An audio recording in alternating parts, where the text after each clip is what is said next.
이재명 대표는 도피 투어를 중단하십시오. 민주당은 국회를 무대로 이재명 방탄 훈련을 언제까지 계속할 생각입니까? 호남을 볼모로 민주화 운동 코스프레를 한다고 파렴치한 개인 비리가 숨겨지겠습니까? 이재명 대표가 어제 광주를 찾았습니다. 이 대표의 광주 개변은 기가 막힐 지경입니다. 이렇게 얘기했습니다. 수천 명의 피와 목숨을 바쳐 만든 민주주의가 되돌아가고 있다. 아니, 이재명 의원이 민주화 투쟁하다가 검찰에 소환됐습니까? 아니면 절대 권력에 맞서다가 탄압을 받고 있습니까? 이재명 사법 리스크의 본질은 권력형 부패 범죄입니다. 이 땅에서 사라져야 할 망국적 정경 유착입니다. 대한민국의 민주주의는 이재명류의 불법과 부정 위에서 자라지 않았습니다. 민주당은 국회에서 이재명 방탄을 위한 예행 연습을 실시했습니다. 노웅래 의원 체포동의안을 군사작전하듯 부결시켰습니다. 민주당은 1년 내내 국회를 열어두고 이재명 체포동의안이 국회로 넘어올 때마다 부결시키겠다는 계산입니다. 이재명 대표의 광주 발언 가운데 백미는 민주당 정권 5년 동안 북한 무인기 출동이 있었나 라는 안보 걱정이었습니다. 정말 되묻고 싶습니다. 문재인 정권 5년 동안 대한민국에 안보가 있었습니까? 문재인 정권 5년은 적과의 동침이었습니다. 문재인 정권이 얘기했던 평화는 북한의 말에 대꾸도 못하는 굴종의 평화였습니다. 김정은은 2017년 12월 핵무장 완성을 선언했습니다. 그런데도 문재인 정권은 김정일의 비핵화 의지가 확고하다며 9.19 군사합의를 맺고 스스로 무장 해제했습니다. 저는 12월 27일 백령도에 있는 해병대 6여단을 방문했습니다. 백령도 807 OP에서 바라본 북한의 장산곳은 지척이었습니다. 북한은 이달 초 장산곳에서 서해 해상 완충지대로 방사포를 발사했습니다. 명백한 9.19 군사합의 위반입니다. 우리 군은 문재인 정권이 맺은 9.19 군사합의가 족쇄가 되어서 백령도에서 포훈련도 하지 못하고 있습니다. 실제 전장인 백령도를 놔두고 육지로 나와서 포사격 훈련을 하고 있습니다. 이게 문재인 정권 사람들, 이재명 대표가 얘기하는 한반도의 평화입니다. 요설과 궤변으로 국민들을 현혹시키지 마십시오. 이재명 대표는 민주화 코스프레 도피 투어를 당장 중단하시기 바랍니다. 1월 초에 검찰에 출두한다고 하니까 지켜보겠습니다. 국제인권단체 세이프가드 디펜더스가 중국이 한국을 포함한 53개국에 비밀 경찰서를 운영하고 있다고 문제 제기했습니다. 우리 언론들이 한국 내 중국 경찰서로 지목되는 한강변 중식당의 실체에 대해 연일 보도하고 있습니다. 외국 정부기관이 대한민국 안에서 활동하려면 우리 법령과 국제규범을 준수해야 합니다. 세이프가드 디펜던스가 보고서에 나열하고 있는 중국 당국의 반체제 인사 감시와 탄압 활동은 국내법에 저촉됩니다. 중국 당국이 사실관계를 성의 있게 확인해서 우리 국민들이 납득할 수 있도록 소상하게 설명해 줄 것을 요청합니다. 만일 그런 의혹이 사실이었다면 당연히 사과와 재발방지 대책 마련이 있어야 할 것입니다.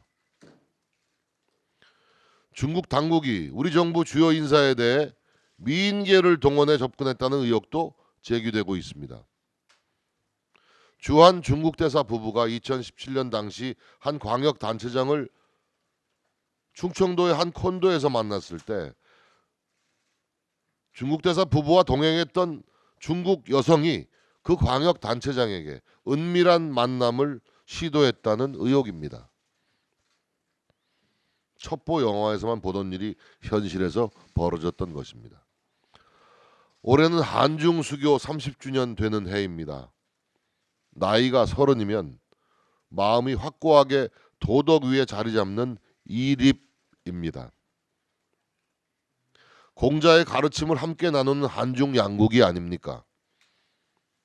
상호 신뢰를 저해하는 일은 삼가야 마땅할 것입니다. 중국은 우리나라의 제일 교역국이고 한반도의 평화를 구축하기 위한 협력 파트너입니다. 2023년 새해에는 한중 양국의 신뢰 관계가 더 굳건히 서길 기대합니다. 지난 26일 북한의 무인기 도발은 명백한 정전협정 위반과 9.19 군사합의 위반입니다. 평양 공동선언의 부속 합의서인 9.19 군사합의는 체결 때부터 우리 대한민국에만 불리한 독소조항으로 가득 찬 굴욕적 합의라는 비판이 많았습니다. 그마저도 북한은 핵과 미사일을 거듭 개발함으로써 이 군사합의를 위반해왔고 군사합의 자체도 지속적으로 위반해왔습니다. 정신도 위반해왔고 군사합의 자체도 지속적으로 위반해왔습니다. 문재인 정권은 이러한 합의 위반에도 불구하고 제대로 된 항의를 한 적이 한 번도 없고 오히려 북한을 두둔하고 변호하기에 급급했습니다. 북한은 특히 윤석열 정부가 출범한 이래 도발을 강화해서 10월 13일 560여 발의 포탄 발사, 11월 2일 동해상으로 단거리 탄도미사일 발사 등 9.19 군사합의 자체를 완전히 무시하는 태도를 보이고 있습니다. 현재 9.19 군사합의는 북핵 문제의 평화적 해결을 위한 대한민국의 한없는 인내심에 의하여 겨우 그 명맥이 유지되고 있는 실정입니다. 하지만 이런 노골적 위반이 계속된다면 대한민국 정부와 국민의 인내심도 한계에 달할 수밖에 없습니다. 우리는 다시 한번 북한 당국의 군사합의 위반에 대해서 엄중히 경고합니다. 이번 기회에 우리 국회도 북한에 대해서 분명한 메시지를 보내야 한다고 생각합니다. 북한의 무인기 도발을 규탄하는 국회 차원의 공동 결의안을 즉시 채택할 것을 더불어민주당을 포함한 야당에 제안합니다. 마침 이재명 대표도 어제 광주 최고위원회 회의 모두 발언에서 북한의 9.19 군사합의 위반에 대해서 강력히 규탄하고 엄중히 경고한다고 한 만큼 국회 차원의 결의안 채택에는 아무런 문제가 없다고 생각합니다. 조속한 공동 결의안 채택을 통해서 북한 당국에 강력한 경고를 보내는 한편 우리 국민들의 일치된 단결력을 보여주었으면 합니다. 어제 노웅래 의원에 대한 체포동의안이 부결됐습니다. 21대 국회에 들어와서 처음 있는 일입니다. 법무부 장관의 보고에 의하면 증거가 가장 명백한 완벽하게 갖추어진 뇌물수수 사건이었습니다. 민주당이 일치 단결해서 160표 넘게 표결한 것은 곧 있을지 모르는 자당 대표에 대한 체포 동의안을 미리 막아내기 위한 예행 연습이라는 것이 다수의 관측입니다. 민주당은 앞으로 노웅래 의원의 경우에 체포 동의안 부결했으면 앞으로 어떤 체포 동의안에 찬성할 수 있겠습니까? 민주당은 대선 공약에서도 또 그 밖의 기회 있을 때마다 체포 동의안 헌법상 특권을 포기하겠다고 불체포 특권을 포기하겠다고 공언해 왔습니다. 그 공언 어제 가볍게 시건을 하고 일치 단결해서 부동의시켰습니다. 아마 1월 8일 날 임시국회가 끝나면 또 방탄국회 소집하기 위해서 임시국회 또 요구할지도 모릅니다. 상시국회로 되어 있지만은 1월과 7월은 국회가 열리지 않는 것이 국회법의 취지입니다. 민주당이 어떻게 하는지 두고 보겠습니다. 노웅래 의원 체포 동의안이 부결됐다고 해서 완전히 끝난 것이 아니고 국민들은 자당의 이런 불법 행위까지도 다수의 뒤에 숨어서 체포동의안을 부결시키는 폭거를 똑똑히 기억했다가 다음 선거에서 반드시 심판할 것이라고 생각합니다. 시민단체 보조금도 예산이고 국민의 혈세입니다. 지난 문정권 5년 동안 국가 보조금이 무려 2조 원 가량 급증했다고 합니다. 더 심각한 것은 문정권을 포함 7년간 30조 이상이 지원되었음에도 불구하고 적발돼서 환수된 금액은 34억에 불과하다고 합니다. 문재인 집권 5년 동안 국가 부채가 무려 400조 늘어서 1000조가 넘었었는데 이런 식으로 국가 빚을 내서 자기들과 친한 자기들을 돕는 시민단체들에게 펑펑 그냥 쏟아붓고 제대로 감사조차 안 한 그런 실상이 드러난 것입니다. 이 국고 보조금이 친민주당 성향의 시민단체 돈줄이었다고 해도 과언이 아닙니다. 철저히 수사해서 시민단체의 민낯, 재정집행 상태를 국민들에게 보고하고 책임 있는 사람에게 엄중한 책임을 물어야 할 것입니다. 오늘이 아마 올해 비대위원회 마지막인 것 같습니다. 다들 수고하셨고 우리 언론 특히 많이 협조해 주셔서 고맙습니다. 새해 복 많이 받으십시오. 은행연합회가 국민들의 이자 부담을 완화하기 위해서 한시적으로 치약차주의 중도상환 수수료를 받지 않을 것을 검토하기로 했다고 발표를 했습니다. 세부 사항은 은행마다 자율적으로 결정할 내용이지만 우리은행은 내년 초부터 신용등급 5등급 이하부터 면제를 하기로 했다고 합니다. 가계대출 중도상환 해약금 면제 가능 시에도 대출 만기 1개월 전에서 3개월 전으로 늘려 대상자도 확대를 합니다. 지난 12월 6일 당정협의를 통해서 은행 업계가 적극적으로 동참해 주실 것을 요청한 바가 있는데 은행권이 당정의 요청에 적극적으로 공감을 하고 서민을 위한 행보에 적극 동참해 주셔서 감사하다는 말씀을 드립니다.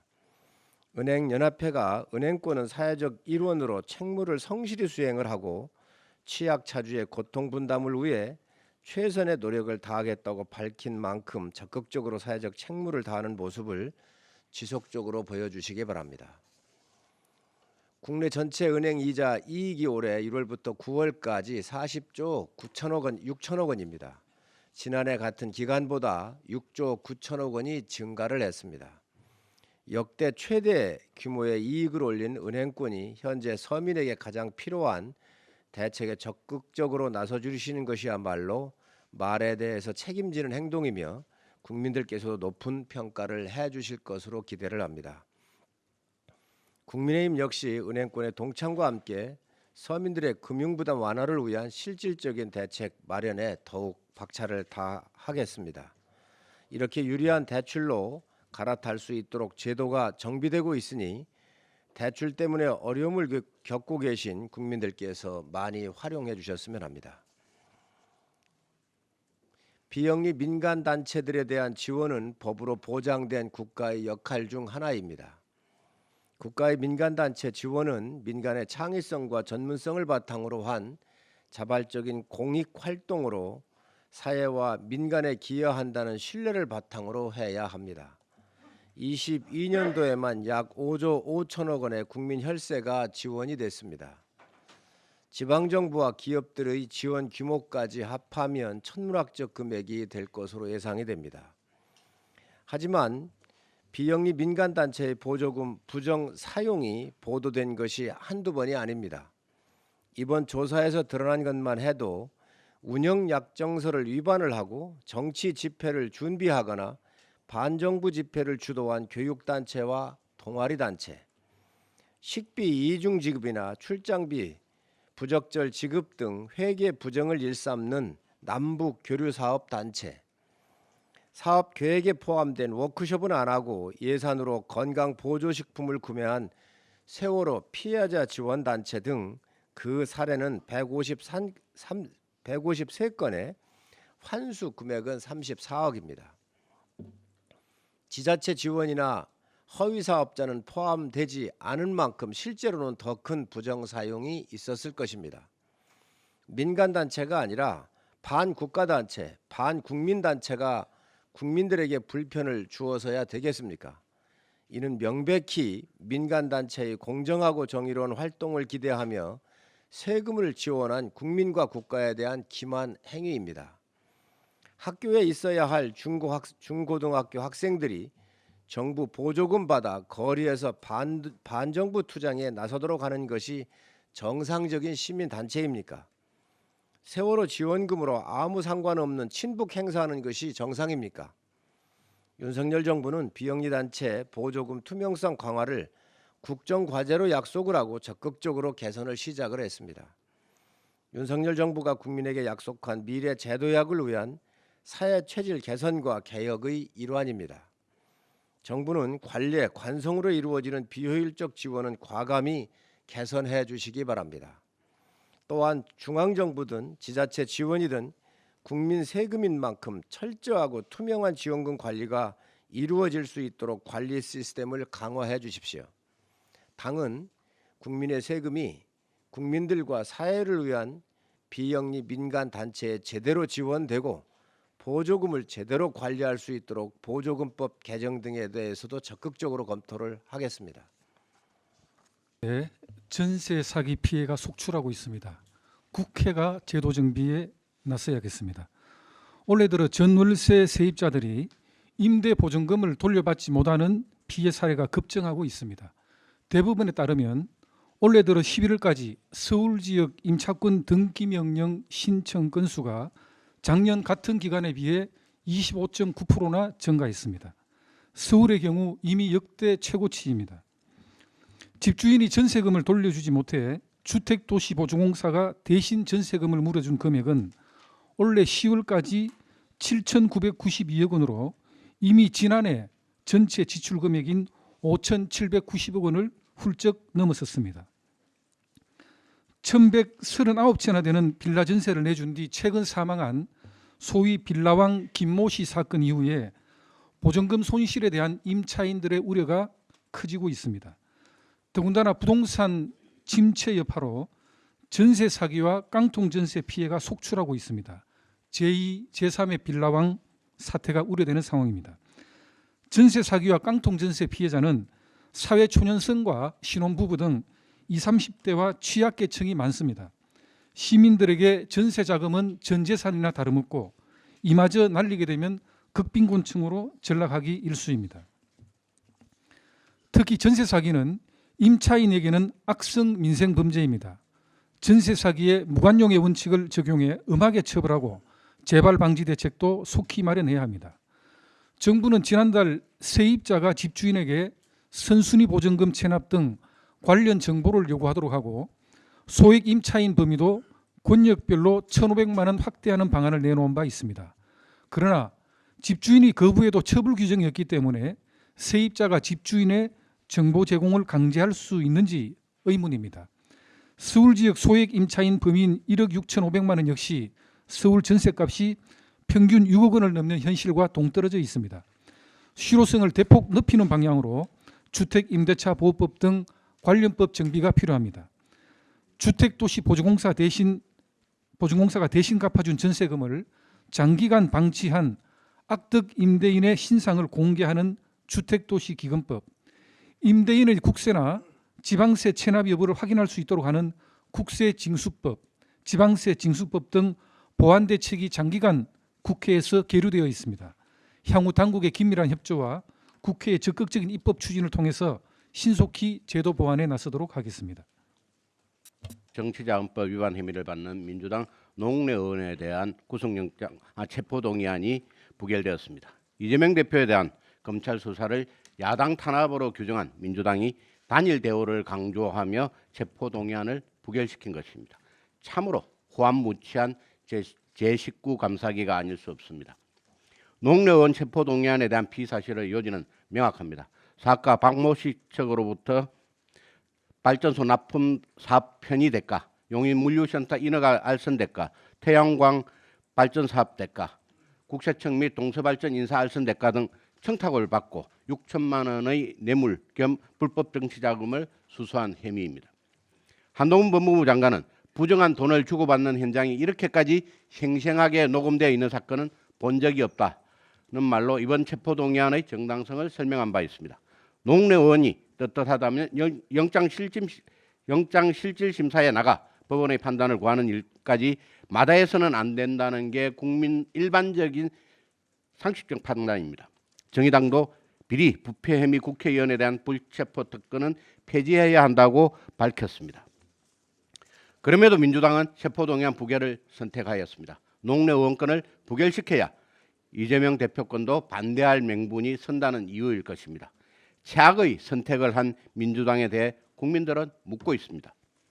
민주당이 올해 방탄 말고 한 일이 도대체 무엇입니까? 민주당은 국민들의 목소리를 새겨 들으시고 검찰의 정당한 수사에 성실히 임해 주십시오. 그리고 내년에는 거대 야당의 힘을 이재명 대표의 비리 수사를 막는 데만 쓰지 마시고 조금이라도 국민을 위해 써주시기를 간곡하게 부탁드립니다. 이상입니다. 안녕하십니까. 전주의 비대위원입니다. 앞서 여러분들이 말씀을 하셨지만 청탁 대가로 6천만 원의 뇌물과 불법 정치자금 수수 혐의를 받고 있는 노웅래 의원의 체포 동의안이 어제 본회의에서 부결됐습니다. 돈 봉투를 받는 현장에서 노 의원의 음성과 부스럭거리는 소리가 고스란히 녹음된 파일이 있어서 확실한 증거까지 있는데도 민주당은 체포 동의안 반대로 똘똘 뭉쳐서 기어코 부결시킨 것입니다. 청탁 내용 또한 구체적이고 출처가 분명히 소명되지 않은 3억 원이 자택에서 나왔는데도 민주당은 그저 제 식구 감싸기, 의원 감싸기를 한 것입니다. 노웅래 의원 체포 동의안 부결은 더 나아가 있을지 모르는 이재명 당대표 체포 동의안에 대한 예행 연습이라고 볼 수도 있습니다. 거대 야당의 의석으로 방탄 민주당, 방탄 국회의 모습을 여실히 보여주며 앞으로 자신들이 갈 길을 예고한 것이나 마찬가지입니다. 이에 덧붙여 민주당은 어제 국민의힘의 반대에도 불구하고 양곡관리법 개정안을 본회의에 직회부하기로 단독 의결하며 거대 야당의 횡포를 여지없이 드러냈습니다. 그 과정에서 여지없이 등장한 인물이 무늬만 무소속인 윤미향 의원이었습니다. 날치기 입법, 법사위 패싱을 하면서 21대 국회 내내 국민이 주신 거대 의석수를 자신들의 힘인 양 착각하며 마음대로 휘두르고 있는 것입니다. 민주당은 숫자를 앞선 의회 독재를 당장 중단할 것을 강력히 촉구합니다. 거대 의석으로 불의에는 눈 감으며 불체포 특권을 부끄럼 없이 활용하고 자신들이 원하는 입법에는 꼼수를 써서라도 밀어붙이는 민주당에 대해 반드시 국민의 심판이 따를 것입니다. 올 한 해 수고 많으셨습니다. 감사합니다. 단 하루 동안에 언론에 논란이 된 거짓말만 말씀드리겠습니다.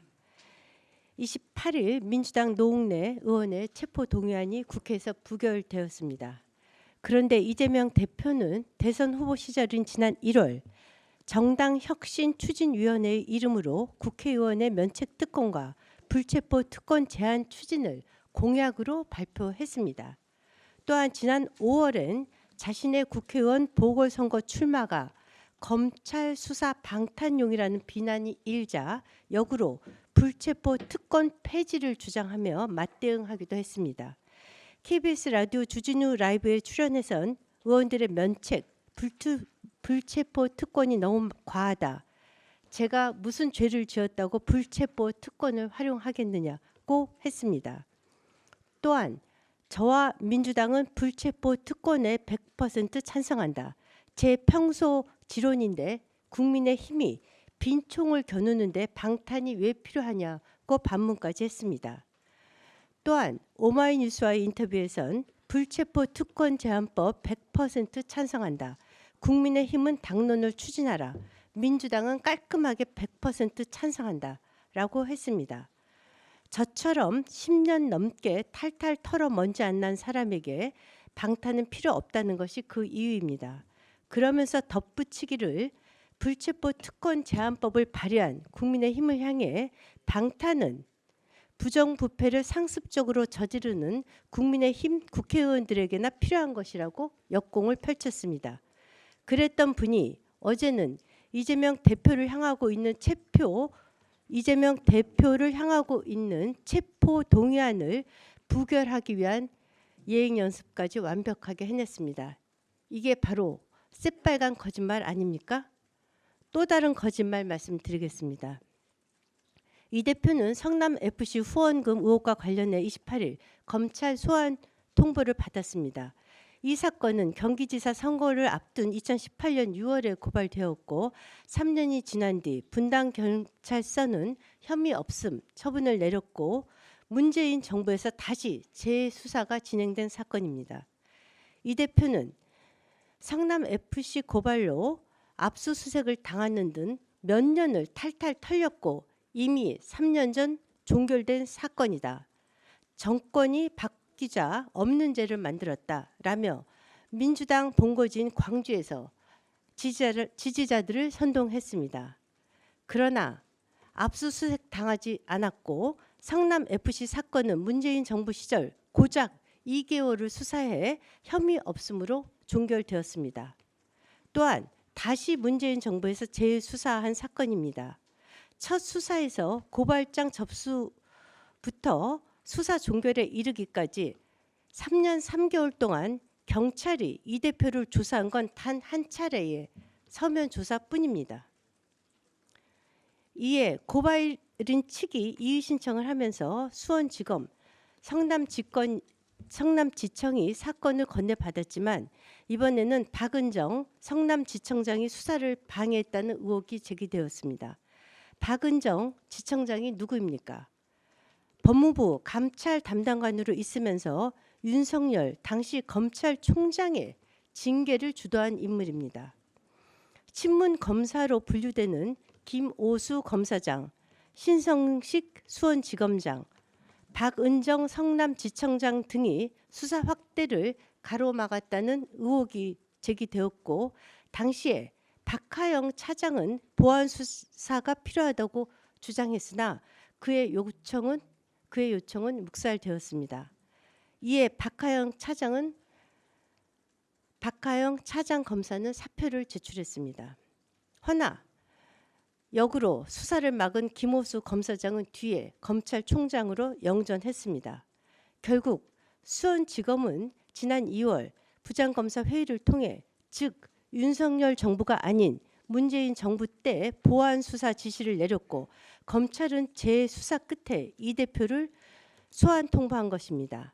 만약 박하영 검사가 없었다면 이 범죄는 문재인 대통령의 비호하에 땅에 묻혔을 것입니다. 덩달아 그가 쓴 석사 논문까지 재조명받고 있습니다.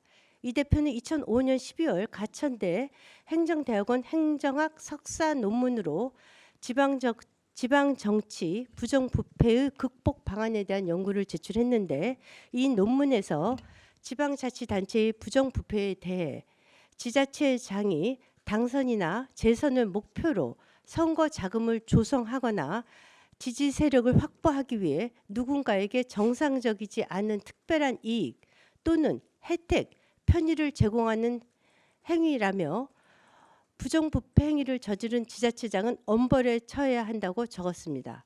즉 이재명 논문에 따르면 이재명 대표는 빼박 제3자 뇌물 혐의입니다. 한술 더 떠 또 지자체의 부패 행위는 적발이 어렵기 때문에 내부 고발자에 대한 보호가 필요하다고 주장했습니다. 그러나 부인 김혜경 씨 법인카드 유용 당시 이재명 대표와 민주당은 의혹을 제기한 경기도청 7급 공무원을 정치적 이유로 폭로했다며 강하게 비판했습니다. 물론 이 논문은 표절 시비에도 걸렸는데 당시 가천대학을 두고 저는 중앙대학을 졸업했고 사법시험을 합격한 변호사인데 제가 어디 이름도 잘 모르는 대학에 석사하기가 필요하겠냐며 방송에서 논문을 반납했다고 밝혔습니다. 그러나 이 논문은 최종적으로 반납되지 않은 것으로 밝혀졌습니다. 어제 하루 동안 상당히 여러 차례의 그 거짓말들이 언론에 회자되었습니다. 그런데도 불구하고 이재명 대표는 광주 송정 매일시장을 찾아서 수천 명의 피와 목숨을 바쳐 만든 민주주의가 되돌아가고 있다. 검찰 하나회를 만드는 것이 아닌가. 검찰 독재다. 윤석열 정부는 마치 고스톱을 따서 딴 돈으로 국민이 죽어나가든 말든 나만 잘 먹고 잘 살면 된다는 식으로 수사를 하고 있다며 지지자들을 선동하고 있습니다. 하루 동안의 거짓말도 너무 많아서 시간이 부족해 간단히 줄였습니다. 대본은 형편없지만 거짓말 연기만큼은 정말 끝내줍니다. 안녕하십니까. 비대위원 김종혁입니다. 편파 왜곡 보도의 상징이라고 비판받는 김어준 뉴스공장의 실체가 백일화에 드러나고 있습니다. 오늘 중앙일보 보도에 따르면 TBS는 전 직원을 상대로 내부 여론조사를 벌였는데 김어준 뉴스공장이 중립적인가에 대해 전혀 그렇지 않다가 40.5%, 그렇지 않다가 22.3% 등 부정적 응답이 62.8%를 차지했다고 합니다.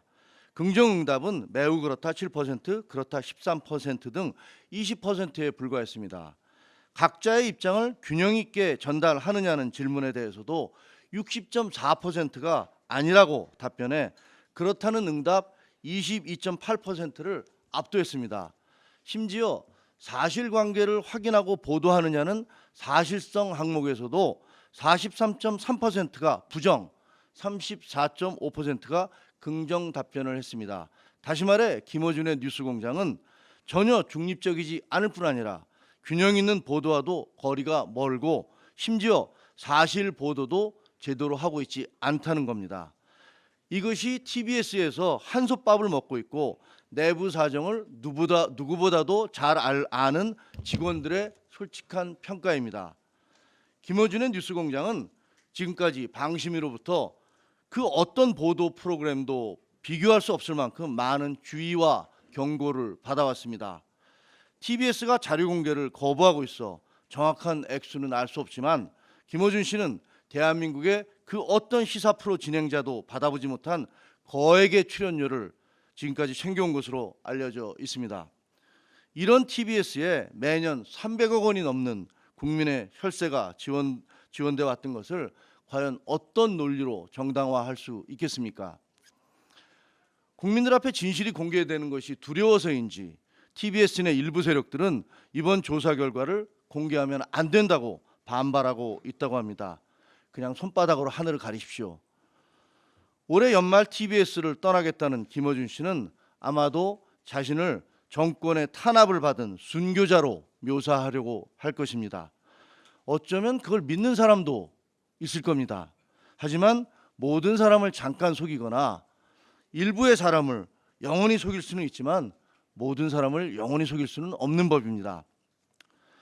김어준의 뉴스공장은 TBS를 완전히 초토화시켰을 뿐만 아니라 대한민국 언론사에서도 두고두고 편파 왜곡 보도의 끝장을 보여준 흑역사로 남게 될 겁니다.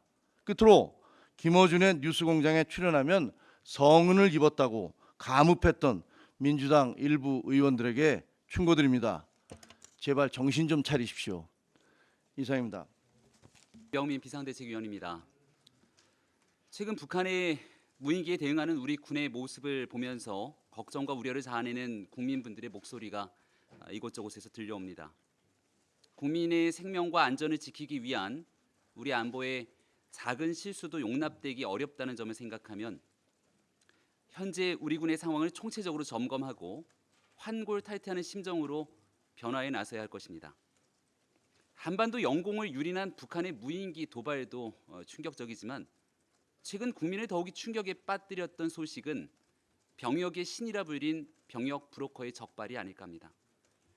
검찰과 병무청이 이달 초 병역 면탈 합동 수사팀을 구성해 브로커와 병역 면탈자를 수사해 왔는데 이 브로커를 잡고 보니 현역 프로배구 선수 등 관련 병역 면탈 범죄자가 줄줄이 세상에 드러난 겁니다. 2020년 2월부터 올해 8월까지 이 병역 브로커를 통해서 병역을 면탈한 자가 현재 확인된 사례만 7명인데 추가 브로커 등을 통해 현재 병역 면탈을 의심받는 사람만 50명이 넘는다고 하니 도대체 그간 대한민국 군대에 무슨 일이 있었던 겁니까? 현실과 철저히 괴리된 헛된 평화 공상만을 되뇌이며 우리의 안보의 위기를 초래한 문재인 정부의 총체적 안보 부실이 병역 비리범들이 활개치는 세상에 밑자락을 깔아준 것은 아닙니까? 정부와 수사당국이 의지를 가지고 진실규명에 나서지 않았다면 수천만 원씩 돈을 건네며 병역을 면탈시켜온 범죄 행위는 세상에 밝혀지지 않았을지 모릅니다. 정말이지 참담한 일이 아닐 수 없습니다. 대한민국 안보를 책임지는 가장 기본은 공정한 병역의 의무를 다하는 데서부터 출발합니다. 지난 화요일 당 지도부 차원에서 백령도를 찾아 서해 체북단 방위에 총력을 기울이며 절대 사수를 외치던 장병들의 우렁찬 목소리가 지금도 생생합니다.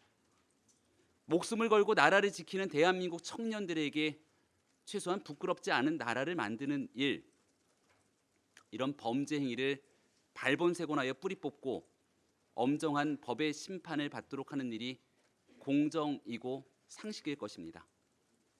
몇몇 브로커와 병역 면탈범 검거로 끝날 일이 아니라는 점은 정부 당국도 잘 알고 있을 겁니다. 지난 수년 병역 면탈범죄가 기승을 부리고 있었던 때 왜 지난 정부에서는 이런 범죄 행위 검거에 손을 놓고 있었던 것인지 총체적 점검에 나서기를 바랍니다. 또한 병역 브로커의 범죄 행위 등에 연루된 정부의 당국자는 없는지에 대해서도 성역 없는 수사에 나서고 이 땅에 병역 범죄자들이 감히 얼씬거리지 못하도록 모든 노력을 강구하기를 촉구합니다.